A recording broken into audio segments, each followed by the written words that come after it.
Sən seçəndə hansını seçirsən? Test çıxartma. Yarımçıq olsa belə məhsul. Həmişə yarımçıq çıxardırıq, hə.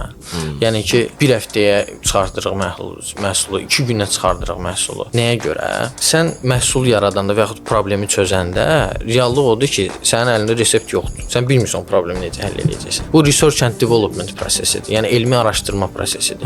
Elmi araşdırmanı da eləmək üçün sən birinci bunu çıxardırsan, müştərilərə elan edirsən ki, belə bir şey var. Onlar gəlir, o gələndə özü ilə bir yerdə data generate edir. Yəni saytda bir davranış modelini bizə qrafik formasında göstərir. Və yaxud alır, sonra sənin feedback formasında deyir ki, bu xoşuma gəlmədi, burasını düzəldin, orasını düzəldin. Bu data gəlir, sən təzə data ilə məhsulu növbəti mərhələyə keçirdirsən. Orada başqası gəlir, orada başqası gəlir və son nəticədə sən burada başlamışdın. 2 ildən sonra layihə burdadır, amma sən burada olanda buranı görmürdün. Layihənin belə olacağını görmürdün. Bu daha doğru layihə qurmaq tərzidir. Bunu da mən birinci belə başlamışam, lap birinci layihələr. Sonra bir dəfə pulum çoxalanda tənbəllik eləyirsən ki, yəni ki, sən pulla hər şey alaram.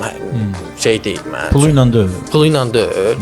O zaman mən hələ bir dənə layihə qurmuşdum, Moblamaydadır. Mobil reklam agentliyidir Rusiya üçün. Dedi, qardaş, trafik söhbətlərini çözmüşük.